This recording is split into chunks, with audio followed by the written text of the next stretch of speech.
The Lord be with you. And with your spirit. A reading from the Holy Gospel according to Matthew. Glory to you, O Lord. Jesus proposed a parable to the crowds. The kingdom of heaven may be likened to a man who sowed good seed in his field. While everyone was asleep, his enemy came and sowed weeds all through the wheat, and then went off. When the crop grew and bore fruit, the weeds appeared as well. The slaves of the householder came to him and said, "Master, did you not sow good seed in your field? Where have the weeds come from?" He answered, "An enemy has done this." His slaves said to him, "Do you want us to go and pull them up?" He replied, "No. If you pull up the weeds, you might uproot the wheat along with them. Let them grow together until harvest. Then at harvest time, I will say to the harvesters, 'First, collect the weeds and tie them in bundles for burning, but gather the wheat into my barn.'" The Gospel of the Lord. Praise to you, Lord Jesus Christ.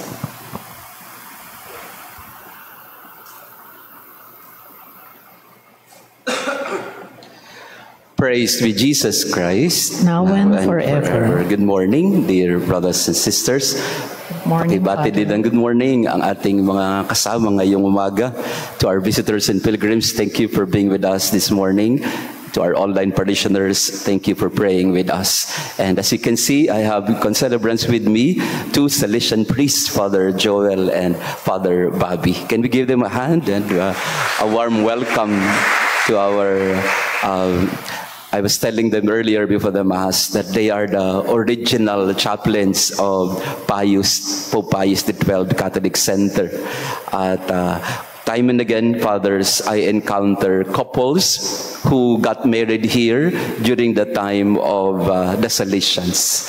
And they tell me that they got married in this church and got married, officiated by a Salesian priest. That's why our image of the Blessed Mother, as you can see in front, is the image of Our Lady, help of Christians. Again, just going back to our Salesian roots. So they are here visiting us because they have a conference in Asilo later on.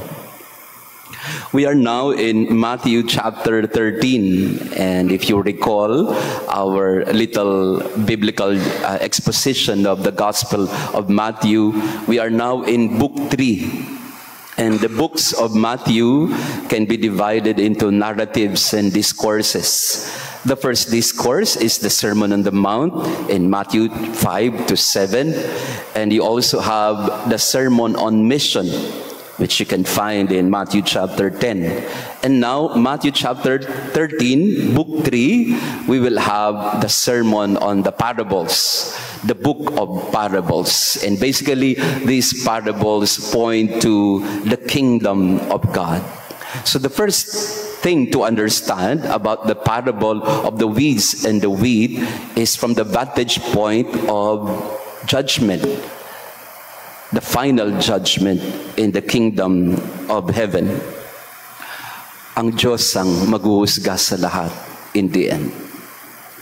Sa talinhaga, nais bunutin ng mga manggagawa yung mga tumubo na mga damo, masamang damo, kasabay ng mga trigo.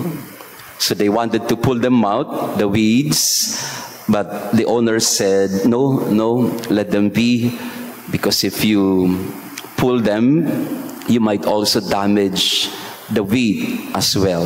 So let them be for now. God is the judge. We are not. And so many times in our life and our experience, we are so quick to judge one another. And if you meditate on the parable of the weeds and the wheat, oftentimes we associate, identify with the wheat. Ang madalas, ang ating bias ay tayo yung trigo. tayo yung magandang damo. Not many of us can easily identify or would associate himself or herself with the weeds. Sa psychology, ang tawag po doon ay positive view of oneself. We have a bias towards a positive view of ourselves. Ayaw natin na tayo ay napaparatangan na mali. Ayaw natin na tayo ay nabibigyan ng label na hindi maganda. We refuse to accept that. We resist the thought that people look at us in a negative sense or negative manner. Meron po tayong bias na ganon, na kapag ka ako ang pinag-usapan, hindi ko tatanggapin na ako ang mali o ako ang masama. At least in the beginning, we have that bias of a positive view of oneself. Hindi ako yan. It's not easy for us to accept na tayo yung damo. And more often than not, we accuse people of being the bad seeds, the bad grass or wheat. Sila yung weeds among us. So we are quick to judge. Halimbawa, sa mga matalino at may pinag-aralan, mga may PhD, tingin nila doon sa mga hindi nakapag-aral, ako, marami kong alam, wala kang alam. Sa mga eksperto sa isang bagay, tumahimik nga kayo. Ako ang may kaalaman dito, ako ang eksperto dito. But truth to tell, to be honest, perfectly and humbly honest about ourselves, a lot of times we are the weed. Tayo talaga yung makasalanan. Tayo yung madalas nagkakamali. So the message of the parable to us today is, hold your judgment. Try to be as tolerant of people as possible. Not tolerance of abuses, but tolerance in terms of patience with them. Minsan po yung mga magulang, walang pasensya sa anak. Tingin nila, agad-agad dapat mag-mature na yung mga bata. Sometimes we expect too much from children and we say to them, kailan ka ba tatanda o kailan ka ba magkakaisip, kailan ka ba magmamature? Parang siguro sa loob-loob ng bata, nagsalita.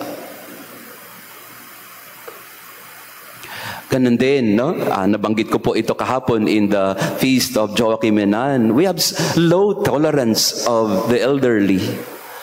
Nahirita tayo sa mga nakatatanda. Kapag kaulit-ulit sila, kapag makulit sila, pag nakakalimutan nilang maraming bagay, naiinis tayo. We have a very low level of tolerance for the elderly. Parang sinasabi natin sa kanila na, tatanda mo na. Teka muna. Tatanda ka rin.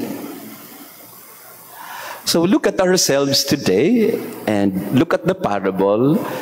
And with whom do we associate ourselves? Is it with the weeds or with the wheat?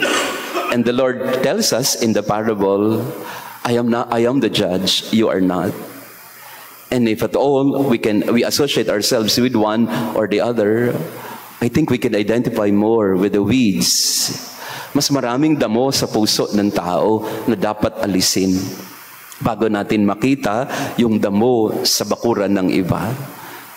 Patience. Pakasabi nga sa katabi mo, patience. Patience. Iritang-irita ka na sa kasama mo sa trabaho. Sabi din sa psikolohiya, madaming beses yung kinaiinisan natin sa iba, sa totoo lang, yung kinaiinisan natin, yung sarili natin. Because too often, the things that we hate about others are the very same things we hate about ourselves. Kaya minsan pagka nakakahalubilo ako, nakakausap ako ng mga taong too moralistic.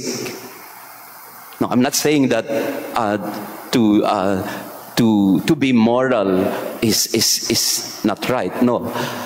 May mga tao na makikita kayo na parang Ang lakas, ang bilis makapagsabi ng immoral ka. O kaya yung ginagawa mo, sa totoo lang po, yung whatever you hate the most about others is in reality the thing you hate about yourself.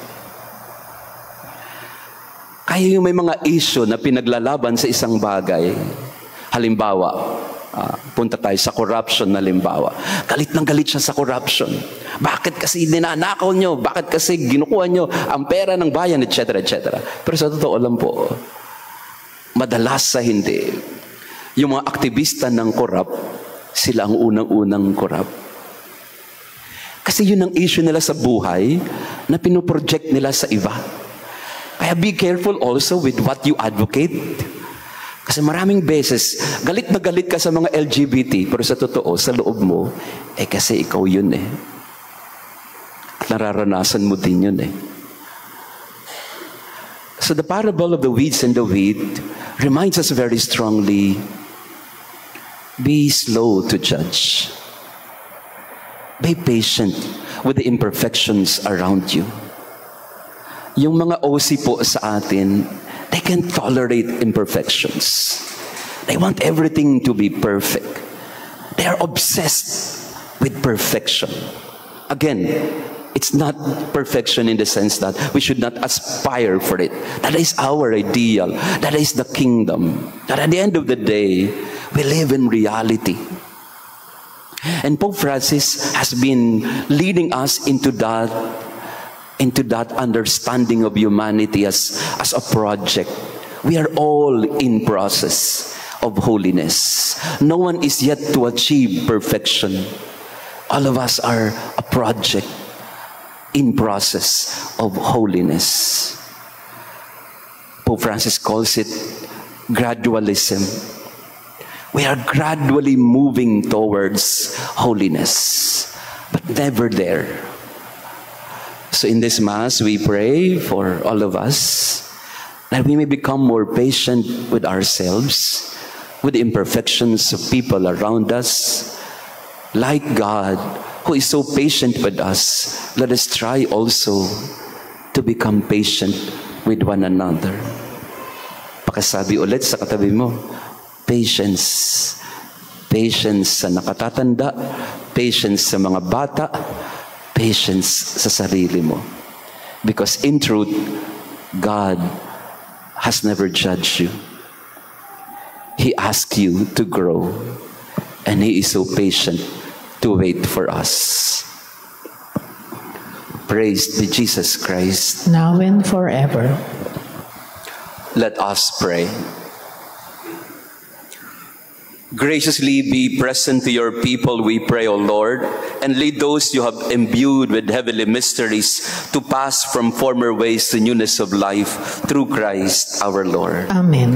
Maraming salamat po ulit sa inyong pagdalo. Thank you very much for coming, and also to our online parishioners, thank you for praying with us. Father Joel and Father Bobby, once again, thank you for celebrating in our Mass. To our sisters who are visiting us also in the church, thank you, and you are very much welcome. We can give you breakfast po. Umorder na lang po kayo doon sa French baker at bayaran nyo na rin. No? But you are very much welcome here to Santa Maria Goretti.